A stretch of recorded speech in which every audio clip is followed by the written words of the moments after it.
구독, 좋아요. 자, 입으로 넘어가겠습니다.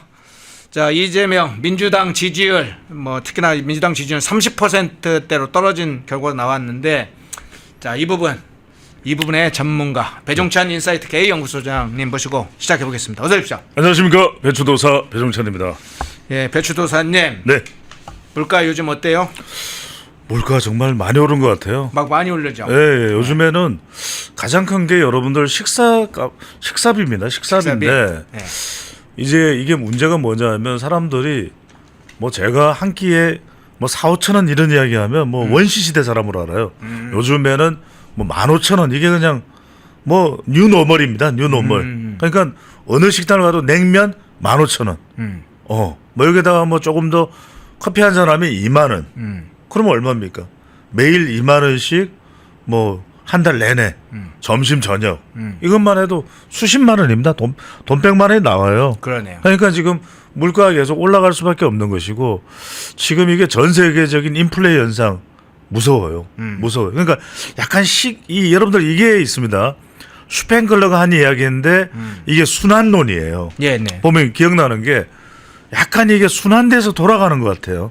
그러니까 우리가 1925년이 어땠는가 이런 걸 잘 볼 필요가 있을 것 같아요. 지금 2025년이잖아요. 네. 1925년이 어땠나? 100년 전에.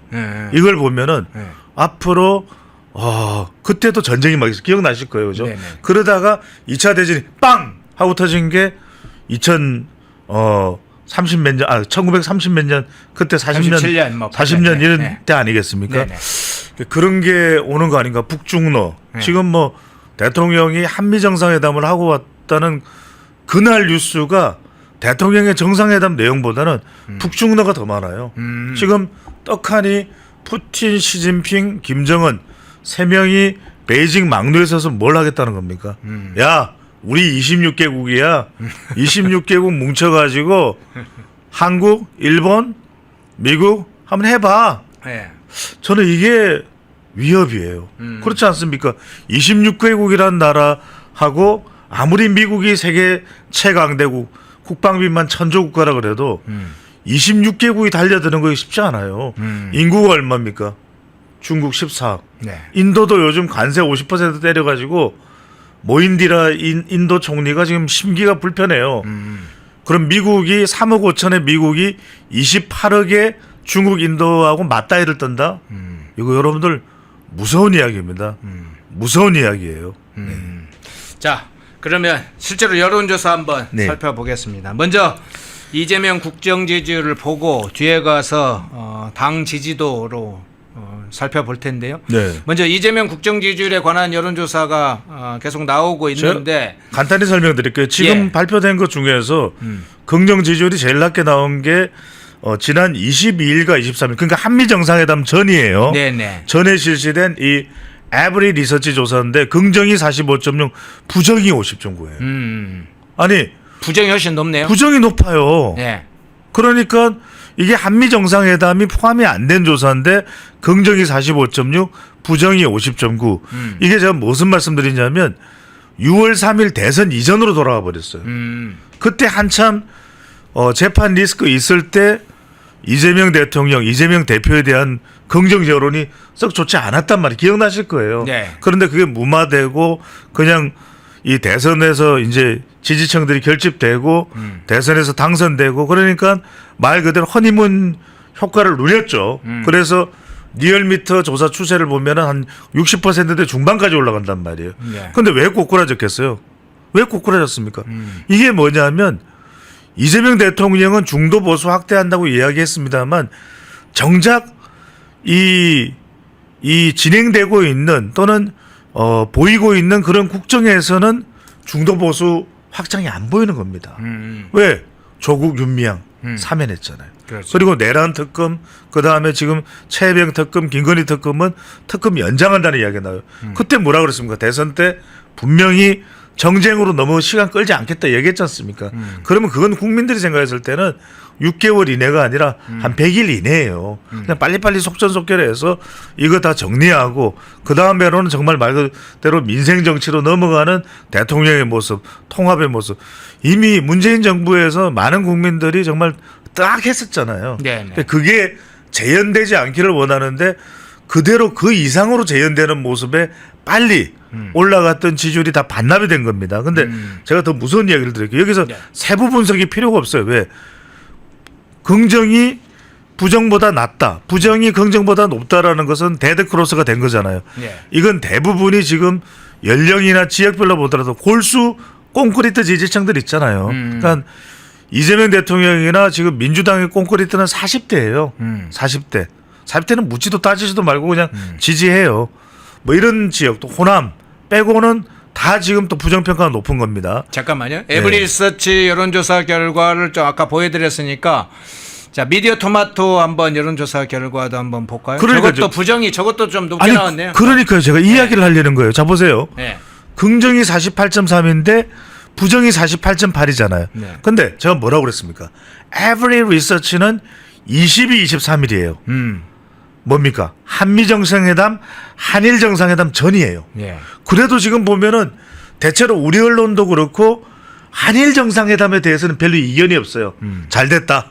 그래도 중국의 시에시에, 대만의 시에시에, 일본에 대해서는 토착 외구, 일본에 대해서는 뭐 이런 저런 뭐 상종할 가치도 없는 상대 그렇게 이야기했던 일본에 대해서는 상당히 미국을 의식해서인지 쑥으로틀었잖아요. 네네. 쑥으렸잖아요. 그래서 위안부 강제징용에 대한 3자 배상 이야기 안 했다 이야기했단 말이에요. 그런데 제가 왜 이야기를 드리냐면 이거 조사 잘 보세요. 이 조사는 25일, 26일이에요. 아 그러네요. 그 이야기는 뭐냐면 25일은 한일 정상회담은 오롯이 반영이 된 겁니다. 그렇잖아요. 그 다음에 25, 26이니까 적어도 한미 정상회담도 26일 새벽이거든요. 네네. 절반 가까이는 반영이 된 거예요. 그러네요. 예. 그런데 부정이 더 높아. 그래서 제가 말씀을 드린 거예요. 여기 이른바 기대했던 순방 효과 또 승수 효과, 멀티플라이 이펙트는 안 나온 겁니다. 멀티플라이어 이펙트가 안 나왔어요. 왜? 48.3이죠. 부정이 48.8이죠. 그러니까 이건 뭐냐면 우리 국민들은 지금 한미 정상회담 만났다는 것만으로는 지금 상황이 타개가 안 되는 겁니다. 그러니까 중요한 게 여기서 보면은 지금 직업별로 보더라도 특별하게 한쪽이 확 높이 올라가든지 자영업이라든지 블루 칼라라든지 화이트 칼라가 안 나와요. 네. 그 이야기는 뭐냐면 화기애애했다, 뭐 피스메이커, 페이스메이커 그건 뭐 잘한 거겠죠. 이게 트럼프 대통령의 마음을 심기를 이렇게 기분 좋게 만들고 했던 것은 외교고 많이 준비했고 3시간 전에 나왔던 그 SNS만 보면 아찔하지 않습니까? 뭐 교회를 급습했다 또는 오산 미군 기지를 뭐 수사를 했다 이런 거는 이 트럼프 대통령이 완전히 빡칠 수도 있는 지경이었거든요. 네. 여러분 기억나시잖아요. 젤렌스키 그 다음에 남아공 대통령 어떤 대접을 받았습니까? 그렇지 않습니까? 그런데 철저하게 그런 내용들을 준비했는데 손에 쥔 게 있습니까?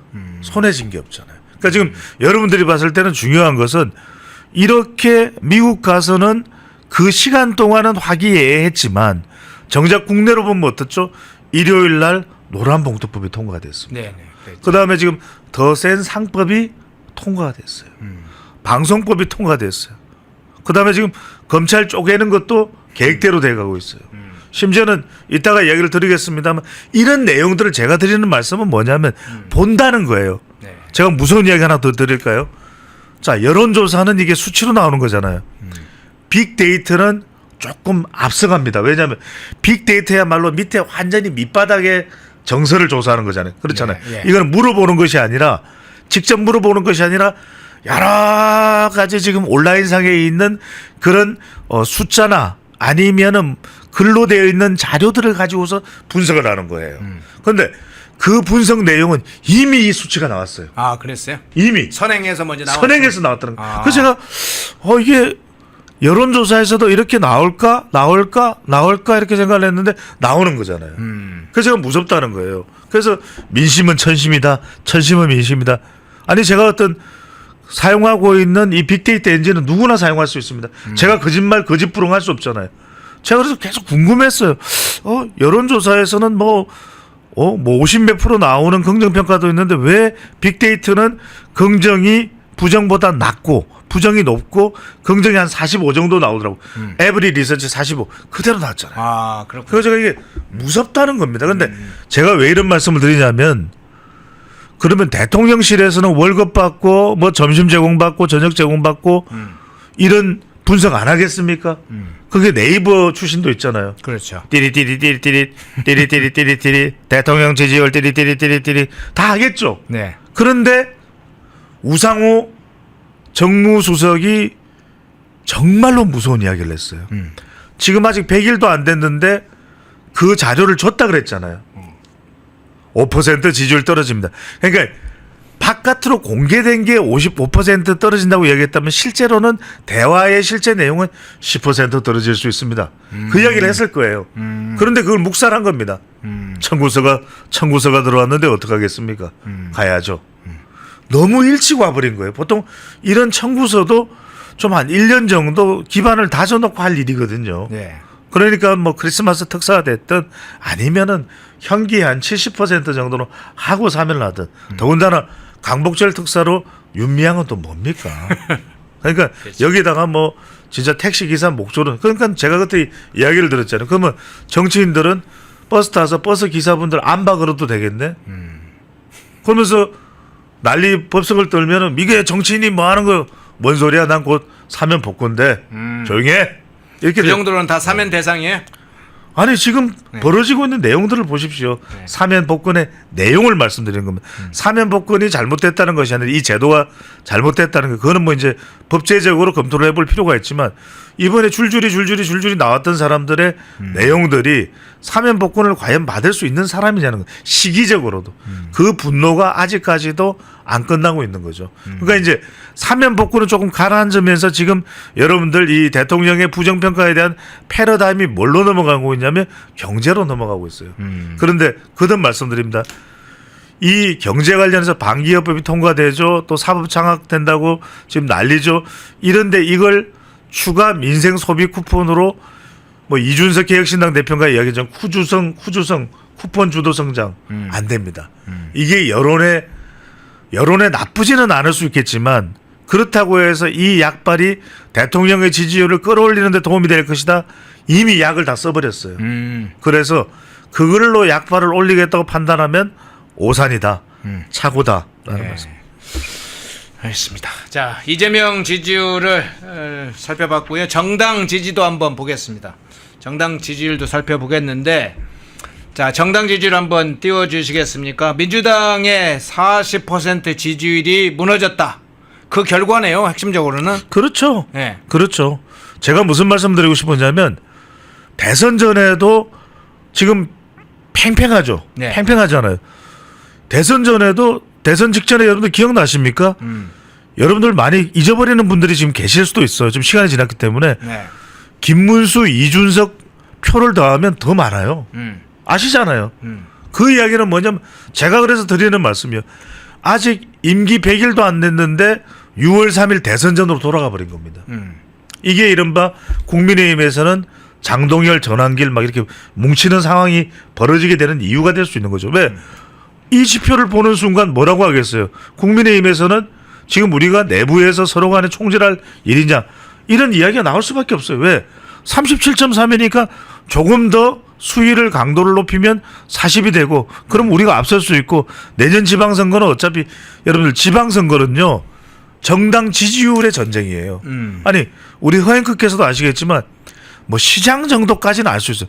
구청장도 이름 몰라요 잘. 그 이야기는 다 당 보고 찍는다는 거예요. 그러니까 이 정당 지지율이 너무나도 중요한데 이걸 딱 보니까 더불어민주당으로서는 완전히 이제는 아이고 깨갱하는 거예요. 그러면은 민주당으로서 선택할 수 있는 건 뭐다? 특검 연장. 그러니까 지방선거에 심대한 데미지를 입힐 수 있는 그런 전략을 구성할 수밖에 없는 겁니다. 네. 자, 정당 지지도 살펴보면서 이제 국민의힘과 민주당의 오차 범위 내에 좁혀진 걸 봤고 동시에 민주당이 그간에 40% 지지율이 계속 나왔었는데 그게 40%가 아니라 30%로 추락하는 그 상황을 봅니다. 지금 변수들이 이제 굉장히 더 많이 있죠. 특히나 이제 명청 시대까지 발생했으니까 그리고 강경파들이 득세하는 상황이니까 이제 추후에 더 그게 빅데이터로 어떻게 나올지 여론조사 어떻게 나올지 살펴볼 텐데 하나 더 살펴보겠습니다. 조국 문제인데 조국이 사면 직후의 행보 그의 행적 이것에 대해서 여론은 또 어떤지 한번 보겠습니다. 그 한번 띄워주시죠. 예, 정체 응답자의 62.5%가 시간을 갖고 자숙하는 모습을 보여야 한다. 지금은 자숙하는 모습을 보여야 할 때다. 이렇게 지금 결과가 나왔네요. 그러니까요. 이게 여러분들 제가 이 말씀을 드립니다. 자, 두 가지를 좀 볼게요. 하나는 뭐냐면 미디어 토마토라고 하는 조사 기관입니다. 이 이제 매체가 뉴스토마토. 우리 허영크께서도 뉴스토마토를 알 텐데 이 뉴스토마토의 경영진은요. 문재인 정부와 관련이 있어요. 그러니까 이른바 뭐 친노든 친문이겠죠, 그죠? 네네. 그 이야기는 뭐냐면 이 조사기관은 전혀 친 보수 쪽 조사기관이 아니에요. 오히려 이 뉴스토마토에서 운영하는 유튜브 방송들을 보면은 오히려 뭐 반윤 또 반 국민의힘 성격이 강한 매체예요. 그래서 제가 이 결과를 보고서 일각에서 이건 뭐 저기 보수 정당 입맛에 맞게 나온 건 전혀 아닙니다. 또 하나는 뭐냐면 질문을 제가 볼게요. 질문에서 보면은 조국 전역 신당 대표가 자 소위 강폭 행보를 보이는 것에 대해서 어떤 평가? 지금 사면 복권을 이야기하는 게 아니에요. 제가 그래서 이 질문을 보시라는 거예요. 행보를 이야기하는 거예요. 행보. 네, 사면 이후에 행보를 이야기하는 겁니다. 그래서 이게 중요하다는 말씀을 제가 드리는 거예요. 자. 시간을 갖고 자숙하는 모습을 보여줘야 된다. 이게 62.5입니다. 압도적이라고 그래요. 우리가 62.5면은 압도적이라는 표현을 쓰고 70, 80이 넘어가면 뭐라는 표현을 씁니까? 제가 절대적이라고 그러죠. 이걸 기준을 여러분들 보시면 돼요. 60%가 넘으면 압도적인데 이걸 왜 제가 설명드리냐면 시간을 갖고 자숙하는 모습을 보여줬어야 된다. 지금 이러면 안 된다는 이야기예요. 그런데 봐요, 여러분들. 62.5면 아까 한 35% 정도가 국민의힘이었잖아요. 그죠? 네. 그러면 62.5에서 32.5는 절반밖에 안 되는 거예요. 그 이야기는 시간 갖고 자숙하는 모습 보여줘야 된다는 여론의 상당 부분이 민주당이 포함되어 있는 겁니다. 이게 중요하다는 거예요. 제가 말씀드린 겁니다. 여기에는 중도도 포함되어 있어요. 그러니까 민주당이 보기에도 지금 개빡친 거예요. 왜냐하면 아니 풀어주면 자숙할 줄 알았거든. 아니 그렇잖아요. 가령 제가 정말 우리 허행크께 죽을 죄를 졌어. 그렇잖아요. 그런데 아니 이 사면 복권을 통해서 이재명 대통령도 지지율 까이면서 풀어준 거잖아요. 그러면 보통 같으면 어떻게 하겠어요? 허행크님 어떻게 하겠습니까? 보통은 좀 자숙합니다. 그렇죠. 좀 스트레스 모드를 해요. 그런데 나오자마자 된장말이 가지고 이렇게까지 이야기하는 것은 인간의 도리가 아닙니다. 아니 지금 게다가 지금 호남을 가니까 지금 민주당에서는 더 빡친 게 뭐냐면 그럼 내년에 호남에서 경쟁하자는 거야. 막 담양 이런 데는 조국 신당이 보궐선거 됐단 말이에요. 그러니까 심지어는 박지원 의원도 이건 아니야 여기. 얼마나 도와줬던 사람입니까 조국 전 대표에 대해서. 그런데 이렇게 나오니까 오히려 더 강하게 나가요. 그럼 좀 자중해야 되잖아요. 아 어르신이 아니 지금 박지원 의원은 연세가 어떻게 됩니까? 그 어르신이 그래도 그렇게까지 이야기하면 제가 생각이 틀렸을 수도 있고요. 좀 자중하겠습니다. 이게 맞잖아요. 근데 인간의 도리를 제가 어떻게 안 할 수가 있겠습니까? 지금 막 호남 돌아다니는 것도 뭐가 이야기가 나오는데 가뜩이나 지지율 안 나오는 TK도 가겠대. 이걸 어떻게 해야 됩니까? 그러니까 저는 지금 조국 전 대표가 국민의힘에서는 오히려 땡큐 그러는데 더 문제는 민주당의 불덩어리예요. 민주당의 불덩어리. 이 조사 결과를 보고 저는 데이터상으로 분석을 드리는 겁니다. 민주당의 불덩어리가 되고 있다. 민주당의 불덩이가 되고 있다. 자, 명청조 시대 문제까지도 조금 살펴봤습니다. 독립, 성장, 구독, 좋아요. 한미회담 이야기를 하다 보니까 우리의 경제 위기 이야기도 하게 되고 막판에 이제 노란봉투법 이야기도 했습니다. 자, 전혀 다른 주제인데 관련된 주제를 한번 넘어가 보겠습니다. 프랑스에서 국가 비상사태를 선언했습니다. 지금 이제 한미회담이라든가 국내 문제에 우리가 지금 주요한 관심을 돌리고 있었는데 프랑스에서 실제로 국가 비상사태 선언을 했어요. 총리가. 자, 그 상황, 이게 무슨 일인지 한번 살펴보겠습니다. 자, 유럽의 대표적으로 복지국가들, 여러 국가들인데 프랑스도 사실은 복지 국가의 하나였죠. 그런데 이 프랑스가 심각한 지금 재정 위기로 IMF 구제 금융을 맞을 정도로 국가 비상사태를 맞았습니다. 지난 25일에 내각을 이끄는 바이로 총리가 재정 위기 상황이 닥치자 국가 비상사태를 선언을 했습니다. 파이낸셜 타임스에서는 이렇게 얘기를 했어요. 복지라는 달콤함에 취해 재정 건전성을 외면한 대가를 프랑스가 지금 맞고 있다 이러면서 기사에 이렇게 썼습니다. 프랑스가 심각한 부채 위기를 해결할 정치적 리더십마저 실종된 완전한 교착 상태에 빠졌다 이러면서 정권 붕괴될 위험까지 있다. 정권 붕괴까지. 그러니까 재정 위기, 국가 부채에 따른 IMF 맞을 상황은 뿐만 아니라 정권까지 무너질 상황이다 라는 이제 보도도 했는데 일단 이 프랑스의 국가 비상사태 상황 어떻게 보시나요? 그러니까 뭐 나라도 마찬가지고 그다음에 가정도 마찬가지고 회사도 마찬가지인데 돈 들어오는 것보다 많이 쓰면 망하는 거 아니겠습니까? 예. 버는 것보다 많이 쓰면은 당연히 문제가 생기는 거 아닌가? 이거는 한 나라라고 해도 마찬가지예요. 그러니까 예를 들어서 제가 500만 원 버는데 한 달에 1000만 원씩 팡팡 쓰면 그럼 어떻게 되겠습니까? 그러면은 그 나머지 500만 원은 어디서 빌려야 되는데 빌리는 것도 한도가 있고 빌렸을 때 그때 또 이자도 내야 되고 네. 지금 프랑스가 그런 상황 아닌가 그런 생각 들고요. 예. 그다음 물론 이런저런 일들이 유럽에 많이 있었어요. 그 프랑스는 역사적으로 봤을 때 유럽에 있어서 중국과 같은 역할을 한다라고 했었어요. 위치도 딱 가운데고 그다음에 프랑스는 유럽에 있는 많은 나라 중에서 땅덩어리가 가장 큰 나라 중에 하나 아니겠습니까? 그 다음에 프랑스는 평야가 많고 그렇기 때문에 옛날부터 뭐 농산물 그 농사도 잘 되고 뭐 그다음 문화도 발달하고 그다음에 뭐 그 예술도 발달하고 그러한 나라였는데 그런데 어쨌든 프랑스가 팬데믹 하면서 그다음에 또 그 유럽에 전쟁이 있었잖아요. 네. 우크라이나 전쟁이 있었고 그러니까 여러 뭐 에너지 위기 같은 것도 있었고 이런 것들을 겪으면서도 허리띠를 제대로 조이지 않았던 것 같아요. 그러니까 지금 프랑스 국가 부채가 5천조가 넘는다 이야기 아니겠습니까? 우리나라가 천조 국가 됐다. 우리나라 큰일 났다 그랬는데 프랑스가 우리나라보다 사이즈가 큰 나라이긴 하지만 5천조가 그게 말이 되겠는가? 5천조를 이자를 계산해 보면요. 뭐 1년에만 해도 뭐 얼마나 많이 되겠습니까?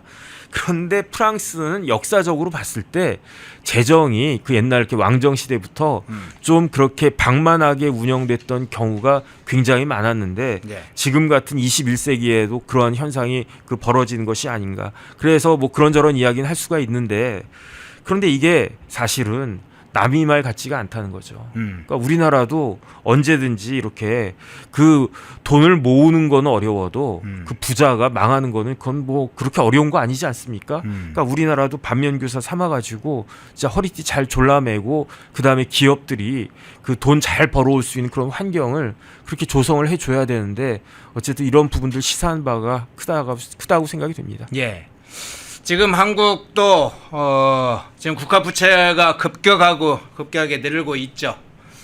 국채 이자 비용만 연간 30조에 달하는 비용을 내고 있습니다. 저기 지금 나오고 있죠. 국채 이자 연간 30조. 연간에 내는 이 국채에 대해서 내는 이자 비용이 뭐 3천억이나 300억도 아니고 지금 30조입니다. 3조도 아니에요. 30조 원에 지금 도달했습니다. 이자 국채 이자 비용으로 어마어마하죠. 근데 실제로는 우리가 이제 국가 채무와 국가 부채를 좀 구별해서 이야기를 해야 됩니다만 국가 채무 경우에는 보통이 1,300조에 이르렀다고 하지만 국가 부채는 사실은 약 3,000조 정도 된다고 합니다. 국가 채무는 정부가 직접 갚아야 될 직접 사실은 빌린 해당 돈이고 공공기관 이런 걸 다 포함하면 그런 국가 부채까지 하면 3,000조에 지금 이른다고 하는데 연간 30조 원을 지금 정부 국채 이자 비용으로 내고 있다. 이게 숨이 지금 턱턱 막혀오는 상황도 오고 있는데 우리나라도 지금 과거에 IMF 구제금융을 지금 받은 바 있잖아요. 혹독한 네네. 경험이 있잖아요. 네네. 그런데 이 프랑스 국가 비상사태가 우리에게 지금 던지는 시사점은 뭐라고 보세요? 그래도 이제 우리나라는 IMF도 거치고요. 그 다음에 또 이런저런 저축은행 사태도 거치고, 그 다음에 뭐 카드 사태도 거치고 이러면서 굉장히 큰 위기를 많이 맞았었는데 프랑스는 최근에 그와 같은 일은 없었던 것 같아요. 근데 만약에 프랑스가 저런 식으로 흔들리기 시작한다 그러면은 전 세계적으로 미치는 그런 여파가 상당히 클 것이다. 이게 프랑스가 우리나라로부터 멀리 떨어져 있는 나라라고 하니까 뭐 그런가 보다 이럴 수 있는 그런 상황이 아니잖아요. 전 세계가 경제적으로 다 연결이 되어 있고 영향을 주고받을 수밖에 없는 그런 상황인데 그런데 확실한 거는 지금 우리나라 경제 체질이요. 굉장히 허약해져 있는 건 사실이다. 그러니까 이 경제 체질을 다시 이렇게 강하게 만들어야 되는데 그런데 오히려 정책은 진짜로 뭐 상법도 또 개정된다고 그러죠. 거기에다가 자꾸 그러니까 결국은 경제 체질이 강해지려면 강한 기업들이 있어야지 그래야지 경제 체질이 강해지는 건데 뭐 지금이 옛날처럼 뭐 제국주의 시대입니까? 어디 뭐 식민지 같은 거 해가지고 거기서 수탈해 갖고 와서 그 모국을 갖다가 그렇게 뭐 먹여 살리는 그런 구조입니까? 그렇지가 않단 말이죠. 그 세계에서 그러니까 그 유니콘 같은 기업들이 많으면 많을수록 그 나라 경제는 발달할 수밖에 없고 그러니까 지금 미국이 저렇게 초강국 역할을 하고 있는 것이 아닌가 이런 것들을 봐야 되는데 어쨌든 지금 우리나라 두 가지를 갖다 해야 됩니다. 첫 번째는 정말로 기업들이 돈 잘 벌 수 있게 마음 편하게 그 돈 잘 벌 수 있는 그런 환경 마련해가지고 우리나라 기업들뿐만 아니라 해외 기업들도 우리나라에서 자꾸 몰려 들어올 수 있게끔 그런 그 환경을 조성하는 게 필요한 거고요. 그다음 두 번째는 정부는 정부대로 방만한 재정을 갖다가 다 커트해가지고 이걸 갖다가 그 정신 똑바로 차려야 됩니다. 그 다음에 지금 정부는 그거 할 수 있잖아요. 지금 정부는 압도적으로 다수 당이니까 마음만 먹으면 제대로 된 정책만 하면 거기에 대해서 국회의 그 서포트도 충분히 받을 수 있는 그런 상황이니까 그러니까 지금 이재명 정권은 정말로 정신 똑바로 차려야 되고 그렇지 않으면 더 큰 문제가 생길 수 있겠다 그런 생각 듭니다. 프랑스의 국가 비상사태 선언과 관련해서 우리 경제, 우리 사회 문제를 좀 같이 살펴봤습니다. 자, 이제 이재명 재판, 이재명 법원과 관련된 걸로 한번 넘어가 보겠습니다. 이재명은 뭐 관련 재판들이 다 중지가 됐습니다. 그래서 이제 뭐 사법 리스크가 사라졌다, 뭐 이런 이야기들을 했는데 다른 사람들이 지금 이재명을 법원으로 불러 드리려고 해요. 법원으로 나와라, 뭐 이런 이야기가 나오고 있습니다. 그래서 그 문제 한번 좀 살펴보겠는데요. 자, 이재명이 이 경기도 법카 유용 의혹과 관련해서 공범으로 기소됐었죠. 이게 이제 분리 재판이 되면서 이재명은 중지가 됐는데 어쨌든 그 공범 중에 당사자였던 전 경기도 비서실장 정 씨라고 알려 있죠. 정 씨. 이 정 씨 측에서 첫 재판에서 이런 이야기를 했어요. 이건 이제 정 씨 측의 이야기입니다. 이 대통령을 증인으로 신청하겠다 이렇게 얘기했습니다. 이 대통령을 증인으로, 이재명을 증인으로 신청해달라고 요청을 한 거예요. 정 씨 측 변호인이 경기도 도지사에 이재명이 재직 시에 비서실장을 했던 한마디로 하면 같은 편이죠. 같은 편. 그런데 정 씨 측 변호인이 이재명 피고인에 대한 공동관계에 대해 증인 신청이 불가피한 상황이다 이렇게 이야기를 했는데, 자, 이 뭐 공범으로 기소했던 이 정 씨 측 경기도 전 비서실장 왜 이런 조치를 요청했다고 봅니까? 글쎄요, 여러 사람이 피고인이 되면 공동 피고인이 되는데 공동 피고인이 다른 피고인을 증인으로 신청하는 경우는 왕왕 있습니다. 그게 이렇게 드문 케이스는 아닌데 그런데 이번 케이스는 전직 비서실장이 전직 도지사를 그것도 대통령이 된 전직 도지사를 증인으로 신청했단 말이에요. 예. 이게 만약에 이재명 대통령이 안 되고 그냥 지금 뭐 당 대표였다라고만 해도 충분히 가능하다. 빨리 이게 증인 그 소환해가지고 거 재판 제대로 해라 이렇게 이야기할 수가 있겠는데 그런데 지금은 피고인이 대통령이 된 그런 상황 아니겠습니까? 다른 재판 다 중지가 되어 있는데 그런데 이 재판에 과연 이제 증인으로 나오는 것이 가능할 것인가? 일단은 기본적으로 그런 의문은 들 수밖에 없고요. 그 다음에 증인을 신청한다고 해가지고 다 증인이 되는 게 아닙니다. 그러니까 검찰 측이든 아니면 피고인 측이든 증인을 신청을 하면 그거를 법원에서 재판장이 증인을 채택할지 거부할지 그 체부를 결정한단 말이에요. 예. 그러니까 첫 번째로 이번에 그 수원지법에서 그 과연 이재명 대통령에 대한 증인 신청을 채택할 것인가 그게 의문이고요.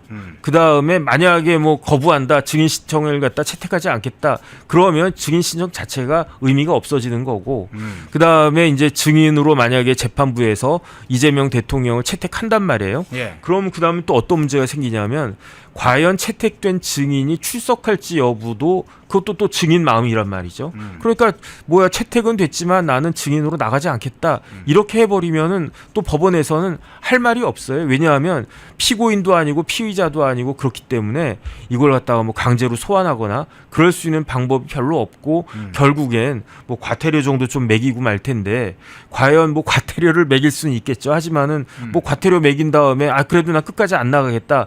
그러면 그때 가서 법원이 그러면 증인 신청을 갖다가 증인 신문을 안 하는 걸로 하겠다. 이렇게 갈 수 있는 거기 때문에 이거를 뭐 변호인들이나 누구나 다 뻔히 아는 그러한 사실인데 왜 그 정 비서실장이 이재명 대통령에 대해서 증인 신청을 했는지 지금으로서는 그 의도가 저로서는 뭐 잘 그 납득이 되지 않는다 그런 생각이 들고요. 네. 좀 지나고 나서 보면은 왜 그랬는지 알려질 수는 있겠지만 그런데 저는 뭐 더 기본적으로는 증인 채택이 과연 될까? 만약에 증인 채택이 되지 않으면 신청한 것은 뭐 큰 의미가 없어지는 그러한 것이 되고 결국은 이재명 대통령에 대한 재판은 분리된 상황에서 이 비서실장에 대한 재판만 진행돼서 뭐 유죄가 나오든 뭐 어떻게 되든 그렇게 결론이 나오지 않을까 그렇게 예상이 됩니다. 그럼 이러면 이제 제 한번 뇌피셜로 상상력으로 한번 여쭤볼게요. 네네.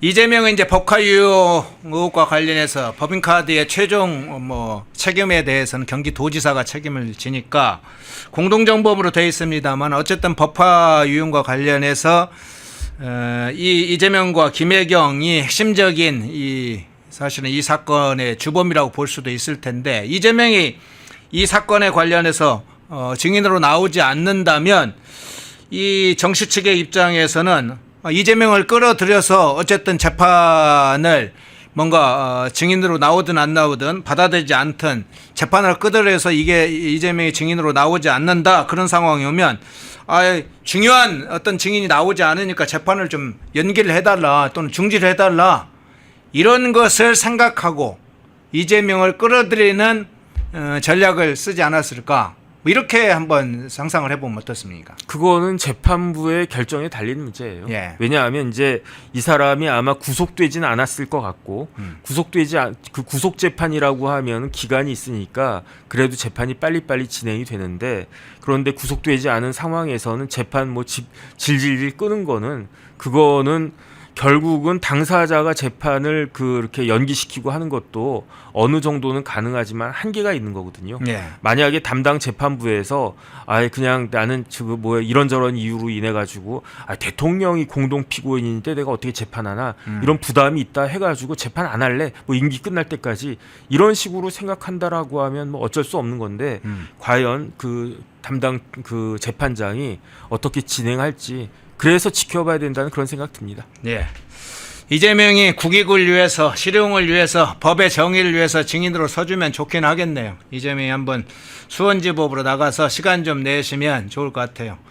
뭐 한국전 참전 뭐 기념관도 참석하지 않는데 그런데 가서 한번 시간을 내면 좋을 것 같아요. 마지막 좀 질문을 좀 드리겠습니다. 에브리리서치 여론조사 한번 상황을 한번 볼까요? 국정 지지율에 대한 조사와 노란봉투법에 관한 조사가 나왔는데 에브리서치 조사에서는 이제 가장 국정운영 지지율에는 최근의 조사에서는 가장 근접한 조사 중에 하나인데 부정평가가 50%로 나왔습니다. 50.9인가요? 지금 나왔고 긍정평가가 45.6, 뭐 40%로 추락을 했다.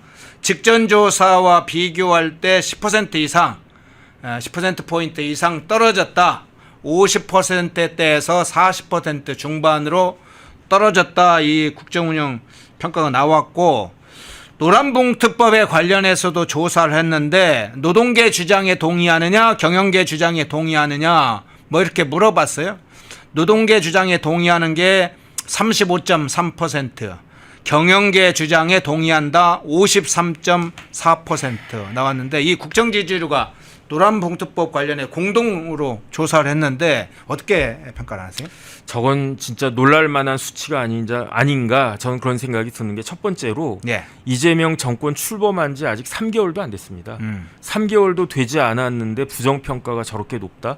이재명 대통령이 얻은 득표율이 49.4%였어요. 그런데 일단은 대통령 되면 그래 뭐 어쨌든 됐으니까 뭐 그런 마음이 생기지 않겠습니까? 그러니까 지지율이 뭐 60% 70% 이렇게 올라갈 수밖에 없는데 그런데 벌써부터 이렇게 꺾였다. 이거는 사실은 대통령실 입장에서는 굉장히 심각하게 봐야 되는 거 아닌가 일단 그런 생각이 들고요. 단적으로 지금 만약에 이재명 대통령이 윤석열 대통령 임기 다 끝난 다음에 이루어진 선거에서 정상적으로 대통령이 됐다. 그러면 또 모르겠는데 지금 이재명 대통령은요. 그 탄핵당하고 파면된 그러한 대통령으로 인해 가지고 조기에 이루어진 그 선거에서 당선된 사람 아닙니까? 예. 그다음에 지금 특검이 3개나 돌아가고 있어요. 네. 일단 매일 들리는 소리가 오늘도 뭐 한덕수 뭐 전 권한대행 뭐 관련해 가지고 구속영장이 기각되느니 마느니 이러니 하고 있지 않습니까? 이런 것들이 지금 정권에는 더 유리하면 유리하지 불리할 이유가 전혀 없잖아요. 그다음에 이러한 같은 상황이 언제 있었느냐?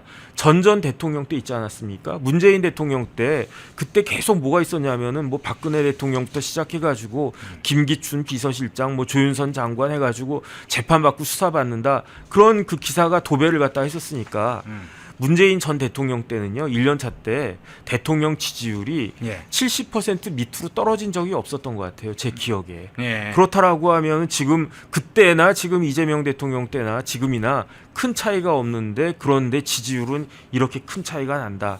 그 다음에 왜 그러냐면요 이런저런 뭐 인사 문제 같은 것들도 있지만 뭐 사면부터 해가지고 국민들 마음을 이렇게 긁는 그러한 일들이 계속 많이 벌어진 거 아닌가 네. 저는 그런 생각 들고요. 그다음 이제 노란봉투법에 대해서 간단하게 말씀드리면 지금까지 우리 국민들이 생각하는 노란봉투법은 추상적인 노란봉투법이에요. 이렇게 이런 법이 만들어지면 되나? 여기에 대해서 반발하는 마음이 딱 생기는데 앞으로 이 노란봉투법이 이제 6개월 정도 지난 다음에 실질적으로 시행되고 우리나라가 또 더 노란봉투법으로 인해서 혼란해지게 되면요. 네. 그거는 추상적인 노란봉투법이 아니라 구체적인 피부에 실감하는 그러한 노란봉투법 아니겠습니까? 그러면 더 걷잡을 수 없을 것이다. 여기에다가 뭐 검수완박한다라고 하면서 뭐 검찰청을 또 없애느니 마느니 이런 식으로 나라가 혼란하게 되면 이재명 대통령에 대한 지지율은 정말로 더 가늠할 수 없을 정도로 떨어질 수 있지 않나 그런 생각 듭니다. 예. 자, 정익진 변호사님 모시고 한미 정상회담 그리고 한덕수 전 총리 구속영장 기각 그리고 프랑스 국가 비상사태 선언 상황들을 좀 몇 가지 중심 이슈를 가지고 분석해봤습니다. 정익진 변호사님이었습니다. 고맙습니다. 네, 감사합니다. 독립, 성장, 구독, 좋아요. 자, 여론조사 이후에 좀 현안으로 한번 들어가 볼게요. 자, 국민의힘 문제 그리고 파열음을 낳고 있는 지금 민주당 여권 문제도 한번 살펴볼 텐데 자, 이 문제부터 시작을 해보겠습니다. 나경원 의원 이야기를 먼저 해보겠습니다. 판사 출신의 나경원 의원이 국회 법사위 국민의힘 간사 법사위 간사를 맡기로 했습니다. 뭐 이 자리가 누가 맡는가 뭐 이렇게 좀 관심이 좀 있었는데 나경원 의원이 결국 하게 됐는데 보통 재선이 상임위 간사직을 맡는데 지금 나경원 의원이 5선이에요. 근데도 이 법사위 간사, 국민의힘 간사를 맡기로 했는데 추미애 의원이 지금 법사위원장이잖아요. 예. 그럼 이런 걸 상황을 감안을 하면 법사위에 어떤 판이 벌어질까요? 제가 무서운 이야기 드릴게요. 예. 이거는 제가 이제 그냥 분석 차원에서 말씀드리는 겁니다. 어떤 저는 정치적 이해도 없는 사람이에요. 저는 제가 제일 좋아하는 사람은 우리 허현준 앵커밖에 없습니다. 예. 저는 나경원 의원이 대선을 목표로 칼을 빼들었다. 아 그래요? 예. 왜냐하면 지금 뭐 재선 정도가 하는 자리가 이 법사위 간사예요. 예. 간사예요. 그런데 떡하니 대선을 노리는지 경기지사를 노리는지 추장군이 와버렸잖아요. 장군이 왔다는 건 무슨 이야기였냐면 전쟁이에요. 지금 나 장군이 칼을 빼든 거예요. 이 전쟁이 여러분들 저는요 앞으로 한 6개월 동안 대한민국에서 제일 볼만한 전쟁은 추나 전쟁입니다. 추나 전쟁이에요. 이거 아마 제가 제일 처음 지금 쓰고 있는 겁니다. 여러분들 이 저작권 여러분들이 보호해 주세요. 추나 전쟁. 추나 전쟁 저작권 하면 제가 나추 전쟁이라고 바꿀 건데. 아니 우리 펜 앤 마이크는 사용해도 되고요. 얼마든지요. 노 개런티. 추나 전쟁. 왜? 여러분들 추나가 뭡니까? 몸이 찌푸둥할 때 할 수 있는 우리 이 요법이 추나 요법이에요. 그런데 이 용어보다도 앞으로 더 많이 검색될 게 뭐냐면 추나 전쟁이다. 저는 이게 이 전쟁이 어마무시한 겁니다. 법사위에서 추나 전쟁이 벌어져요? 추장군이 윤석열 전 대통령을 대통령으로 만들어줬잖아요. 예. 그 노린 거예요. 지금 이제 전쟁이 벌어질 겁니다. 법제사법 이 상임위원회에서. 그러면 추미애 위원장이 뭐라고 이야기하면 자 5선에 나경원 의원이 법사위 간사로 간 이유는 네. 달마가 동쪽으로 간 까닭은 똑같은 겁니다. 큰 대망이죠. 대망입니다. 대권이에요. 왜? 아니 이미 한번 전적이 있으니까 대통령을 만들어준 킹메이커 역할을 했잖아요. 이번에는 킹메이커 역할을 해달라. 내가 가서 완전히 이제 추장군하고 나장군이 붙겠다. 지금 나장군의 결사 의지는 한번 싸워서 내가 제대로 한번 추장군을 한번 좀 제대로 꺾어버리겠다 이 생각이에요. 예. 저는 이 전쟁이요 예. 목숨을 걸고 하는 전쟁입니다. 왜 그러냐? 지금 법사위를 통해서 사실 이 내란 특검이든 각종 국민의힘을 지금 영으로 만들겠다, 소멸시키겠다는 이 법안들이 통과 시도를 할 수밖에 없어요. 그 모든 법안, 그 다음에 반기업법, 이른바 사법 장악을 한다고 지금 국민의힘에서 그 전면에 누가 서는 겁니까? 물론 대표로는 장동익 대표가 있지만 지금 추장군과의 그 프론트라인 최전방에 나장군이 서는 겁니다. 저는 요새 보니까 이 나장군의 결사의지가 보통이 아니에요. 예. 왜 그러냐면 본인이 지금 전당대회에 나갈 수도 없었었고 그렇다고 해서 지금 당장 내년에 글쎄요. 지금 어떤 상황이 될지는 모르겠습니다만 지방선거의 기회를 노리기 위해서라도 뭔가 만들어야 되거든요. 국민들한테 지지층들한테 꽉 도장 찍을 수 있는 그래 나야 나 뭐 이렇게 될 수 있는 그러려면은 지금 추장군하고 싸워가지고 완전히 이미지를 떡상시키겠다는 거죠. 따따블 떡상시켜서 왜냐하면 그걸 만들어줄 사람은 추장군밖에 없거든요. 난리법석이 일어날 겁니다. 나경원 왜 추미애 왜 이 장면이 여러분들 곧 우리 옵니까? 펜앤마이크의 현장 화면으로 자 이거 이거 사진 보이세요? 지금 사진 미래의 사진을 지금 보는 이 건가요? 눈빛을 보세요. 네. 이건 용과 호랑입니다. 네. 용과 저 호랑이. 사진 한번 보십시오. 조만간 지금 법사위에서 볼 사진이라고 한 제가 지금 당첨을 사진입니다. 대사를 나경원의 눈매와 추미애의 눈매가 지금 부딪히고 있네요. 대사를 좀 집어넣을게요. 먼저 네. 이제 나 장군이 이야기하죠. 아니 이게 법이 뭐예요? 이걸 지금 검토를 하시는 거예요? 위원장이 뭐 하시는 거예요? 나경원 가만히 있어. 어디라고 나대는 거야? 아니 위원장이 도대체 뭐 하는 거예요 당신이? 아니 가만히 있으라니까. 나경원 이 싸움판이 곧 벌어지게 되는 거죠. 예. 자, 나경원이 결단을 했네요. 강하게 결단을 했습니다. 법사위에서 한번 싸워 보겠다. 지금 워낙 지금 법사위에서 막 입법 독주를 하니까 나경원이 나서겠다 결단을 했는데 장동혁 대표의 인선 문제도 한번 여쭤볼게요. 네. 인선이 좀 파격적인데 초반에 장동혁 의원이 박준태 의원을 당대표 비서실장으로 임명하면서 상당히 파격적이다 이렇게 생각을 했습니다. 저는 개인적으로는 청와대에서 같이 박준태 의원하고 일을 해봤기 때문에 예. 엄청난 능력과 실력과 소신을 갖춘 인물이라는 걸 잘 아는데 정청래가 추미애를 사실은 바로 보냈잖아요. 예. 그러면 이제 장동혁 대표가 되자마자 이 나경원을 법사위로 간 건데 장동혁 대표의 그럼 사람 선정, 인선 문제는 어떻게 평가합니까? 저는 이건 이미 이제 정해져 있는 방향이죠. 예. 첫 번째 단일 대우. 여기에서는 어긋날 수가 없어요. 왜냐하면 장동혁 대표는 미래를 이야기하잖아요. 과거 이야기 안 해요. 그러니까 우리의 전쟁 상대는 분명하다. 네. 우리의 전쟁 상태는 우리가 아니야. 우리의 전쟁 상태는 이재명 정부, 그 다음에 민주당, 그 다음에 필요에 따라서는 조국. 분명히 한 거예요.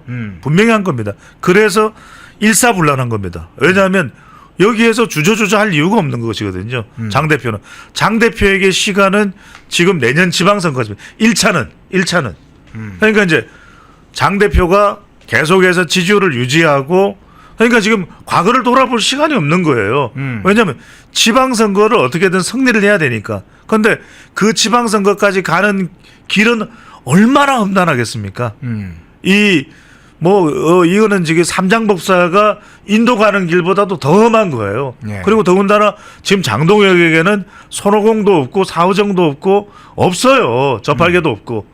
제가 저팔계인가요? 네. 하여튼간에 이제 그걸 하기 위해서 지금 일사불란한 대우를 만드는 거죠. 자, 추 장군한테는 나 장군 붙여줬어.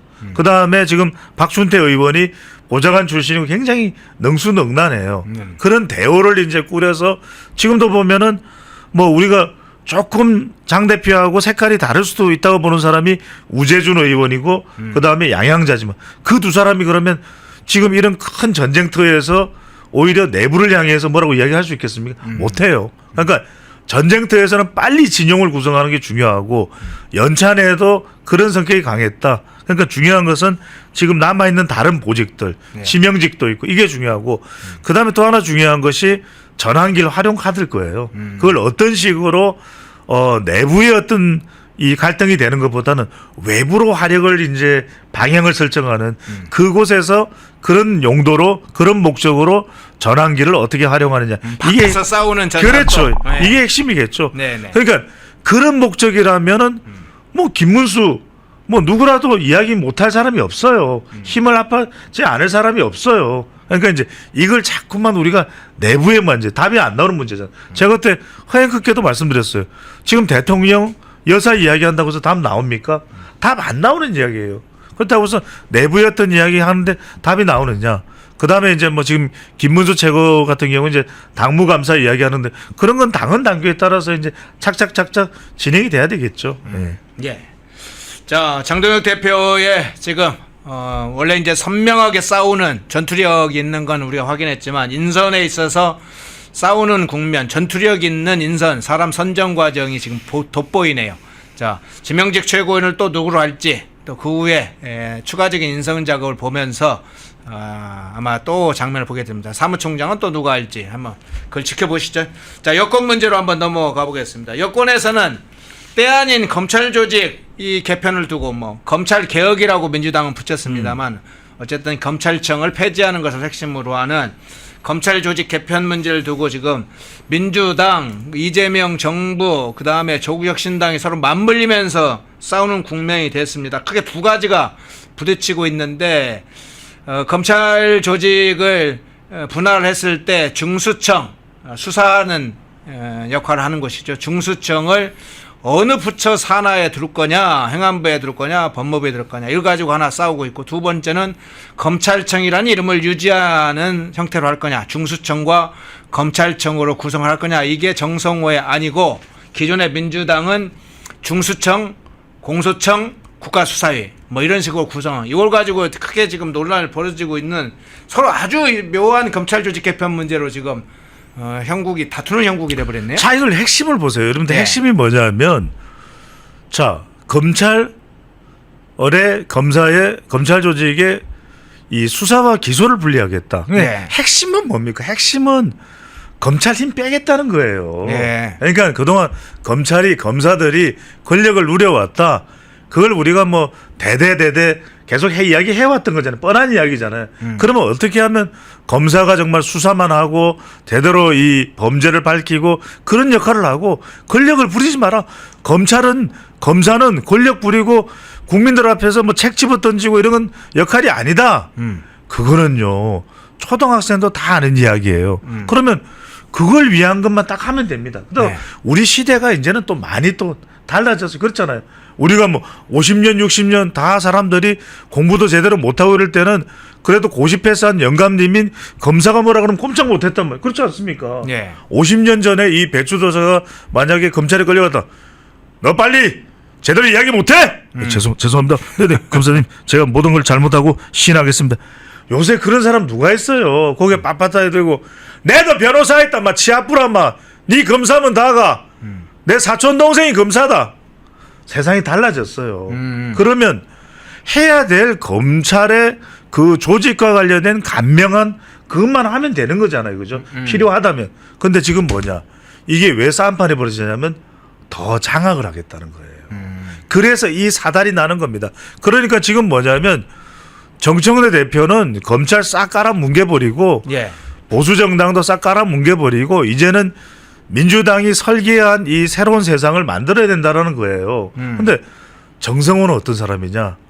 정성호는 그래도 법무부 장관 맡고 있으니까 본인이 맡고 있는 이 장관에 대한 책임이 있어요. 그리고 그전에도 보면 이재명 자장을 하지만 이 사람도 머리 골이 많이 아플 거예요.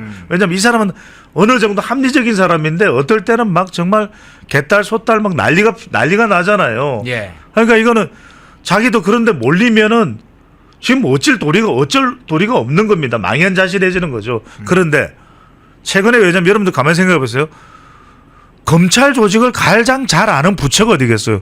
법무부야. 네. 그러면 수사 기소 분리하고 좀 쪼개더라도 이 기능만큼은 법무부에 두자. 이게 맞을 수 있어요. 그런데 아니다. 왜? 얘들 더 조져야 되는데 조지려면 경찰 조직이 더 강력한 행안부로 옮겨와야 되는 거예요. 그러니까 이런 걸 이 정성호 법무부 장관이 조금 삐딱하게 이야기를 하니까 압박을 가해버리는 겁니다. 그러니까 정성호 이 법무부 장관도 이 압박에 못 견디고 깨갱하는 거. 니 쫄았지? 내 쫄았네? 이렇게 되는 겁니다. 그러니까 지금 뭡니까? 지금 김용민 의원 뭐 이런 사람들은 기존 계획대로 가야 되는데 약간 정성호 법무부 장관이 삐딱선을 탈라 그러니까 이 그림은 아닌데 좀 합리적인 이야기를 뭔 소리야? 그냥 계획대로 가. 이렇게 되는 거예요. 그러니까 근데 여러분들 한번 생각해 보십시오. 제가 오죽했으면 이름은 밝힐 수는 없습니다만 민주당 의원들한테도 제가 물어봤어요. 아니 이거 고민해야 될 게 굉장히 많습니다. 여러분들 왜냐하면 이 조직을 바꾼다는 것이요. 검찰이 얼마나 그동안 있어왔던 조직입니까? 그러면 기소와 수사를 분리한다? 여러분들 간단하게 생각해 볼게요. 기소를 하려고 했는데 뭔가 좀 직접 좀 수사를 해봐야 될 게 생기는 겁니다. 그거 안 하고 기소돼요. 그다음에 기소를 예를 들면은 뭐 등등 그 안에서 뭔가 좀 항고를 해야 된다. 그럼 수사 안 하고 돼요? 그러니까 이게 그냥 경찰에다가 이야기해서 야 수사해와라고 한다 해서 될 일이 아니에요. 그다음에 국가수사위원회는 다 대통령이 임명하는 사람들로 채워지는 거예요. 그러면 대통령이 내가 그래 이 조직을 장악할 거야. 그리고 대통령한테 대들 수 있는 사람이 있습니까? 사실상 검찰은 정부의 대통령의 권력에 장악이 되는 거예요. 그런데 이 어마어마한 내용이 제가 법조인한테 물어봤습니다. 추석 때까지 됩니까? 아, 배추도사님 3년 뒤 추석을 말씀하시는 겁니까? 아니 이번 추석요.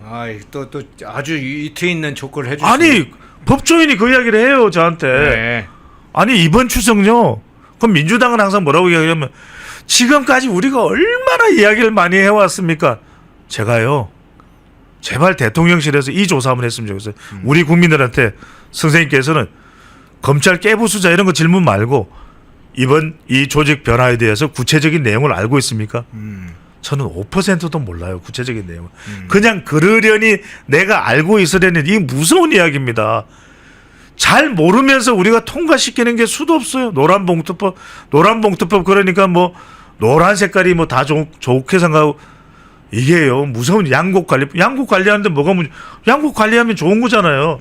여러분들 이름을 어떻게 붙이느냐에 따라서 여러분들 굉장히 생각이 달라져. 제가 짧게 말씀드릴게요. 자, 노란봉투법, 이걸 기업퇴장법, 완전히 여러분들 생각이 달라지죠.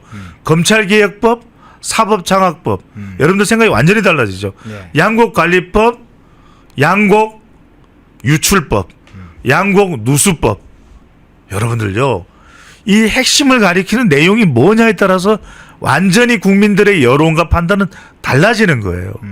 정치인들은요, 이걸 어떻게 하면 따라올 수 있게끔 또 중요한 내용들은 다 빼버리고 떡하니 노란봉투법, 그러니까 노란색만 생각나지 그 내용은 생각 안 나는 겁니다. 이게 굉장히 중요하다는 거 제가 거듭 강조를 드립니다. 예. 요 사안 중에 그러면 이것도 하나 더 여쭤볼게요. 묘하게 이게 겹쳐서 이제 이런 분석이 있어서 한번 여쭤보는데 이게 조금 일리가 있어 보이는지. 예. 지금 정성호 법무부 장관을 공격하는 사람들이 민주당 내에 있는데 대표적으로 민영배 의원이 정성호 장관을 공격하고 있어요. 이렇게 이야기를 했습니다. 정 장관께서 너무 나가신 거 아닌가? 당 지도부에서는 장관께서 좀 너무 나간 게 아닌가 하는 우려가 있다. 이렇게 공개적으로 아예 민영배 의원이 정 장관을 향해서 이 정성호 장관을 향해서 공격을 했고, 김용민 민주당의 김용민 의원은 자기 페이스북에 이렇게 썼습니다.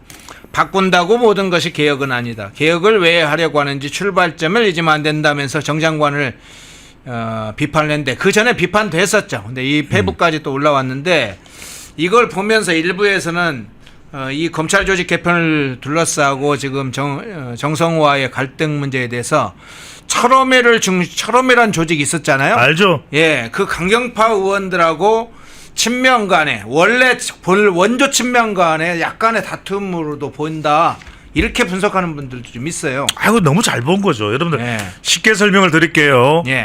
자, 친명 중에서는 강성 조직이 있어요. 예. 개타를 따라야 되는. 그 다음에 정성호 같은 사람은 조금 합리적인 이야기를 하는 사람이에요. 그러니까 친명의 극히 일부지만 합리적인 사람이에요. 그 다음에 친명 강성보다도 더 강하게, 이건 뭐 완전히 무대뽀야. 예. 그러니까 정확한 근거도 없어요. 이게 친조국. 영으로 만들어버리겠다잖아요. 그리고 광주 5.18 가서도 그 돌을 밟으면서 이 전두환이 이 꼴이 돼야 된다 이렇게 이야기를 하잖아요. 뭐 이제 그런 감성을 가지고 이 표현을 저질러 버리는 겁니다. 자, 그런데 이 생각하셔야 돼요. 그래도 대선 전까지는 이 합리적인 조직의 사람들이 목소리를 낼 수가 있었어요. 그 중에 한 사람이 이번에 나오는 정성호야. 정성호예요. 자, 그러면 사실은 합리적인 목소리를 내야 되는 사람 또 한 사람이 지금 행정부 장관이, 행정안전부 장관이 윤호중이잖아요. 예. 아무 이야기도 안 하잖아요. 그러니까 적어도 정성호는 역도부기 때문에 힘을 내는 거야. 역도부니까. 역도부니까 서울대학교 역도부 출신이니까 힘을 내서 말했는데 깨갱한 거죠. 제가 말씀드린 건 뭐냐면 이 현상은 이제 좀 합리적인 목소리를 내고자 하는 사람들은 다 깨갱인 거예요. 그냥 친명 강성이 간데 무서운 건 이겁니다. 여러분들, 친명 강성보다 더 세게 이야기하고 있는 게 지금 친조예요. 친조. 예. 그러니까 여러분들 이제는 명청조인데 명은 빠져. 청조입니다. 청조의 대결. 이 대결에서 피가 터지는 쪽은 중간에 이러지도 못하고 저러지도 못하고 역도를 해서 이제 목소리 힘을 좀 냈던 정성호 법무부 장관마저도 깨갱할 수밖에 없는 그 지경이 되고 있는 거죠. 그렇군요. 자, 민주당 내부에 좀 강경파들과의 싸움이 또 벌어졌네요. 뭐 수사와 기소 문제 분리 자체가 문제이긴 하지만 어쨌든 그 안에서 싸우는 국면에서 정성호하고 더 강경파, 더 날라리들이 또 대드는 국면도 진행되니까 싸우는 거 구경을 좋아하시는 분도 있으니까 민주당 내부의 싸움을 한 번씩 이렇게 평가를 해줘야죠. 자, 그런 장면까지 살펴봤고요. 독립, 성장, 역전, 패능경제TV 권미란입니다. 8월 25일 매일 저녁 8시 경제독립 8시 라이브 방송이 시작됩니다. 대형주 블루칩 발굴 전문가 이정호 멘토, 테마 선점 전문가 이주호 멘토, 글로벌 자산 배분 투자 전문가 문서진 멘토, 삼박자 매매 월드바겐헌트 송동현 멘토, 실전 초고수들과 함께 만들겠습니다. 여러분의 투자 라이프를 180도 바꿔줄 경제 라이브, 경제독립 8시 매일 밤 8시에 뵙겠습니다. 펜앤마이크와 광동이 함께 준비한 초저분자 콜라겐으로 피부 속까지 촘촘하게 관리하세요. 하루 두 알로 피부 보습, 탄력 개선, 체내 흡수에 용이한 저분자 PC 콜라겐, 부원료 또한 탄탄하게 펜앤마이크 TV 단독 할인 1개월분 한 박스에 13,000원, 3개월분 3박스에 30,000원. 펜앤마이크 구독자 전용 댓글 상단 할인 링크에서 구매 가능합니다. 전화 문의는 1661-6915, 전화 문의는 1661-6915. 펜앤마이크와 광동이 함께 준비한 머리부터 발끝까지 모든 순간 풍성하게 광동 효모 비오틴 하루 한 번으로 가득 채우는 에너지 600mg 맥주 효모 함유 목 넘김 좋은 알약 타입 펜앤마이크 TV 단독 할인 1개월분 한 박스에 15,000원, 3개월분 3박스에 35,000원. 펜앤마이크 구독자 전용 댓글 상단 할인 링크에서 구매 가능합니다. 전화 문의는 1661-6915, 전화 문의는 1661-6915. 펜앤마이크에서 추천하는 영상도 보고 가세요. 다른 영상도 즐기시려면 구독 버튼을 꼭 눌러주세요.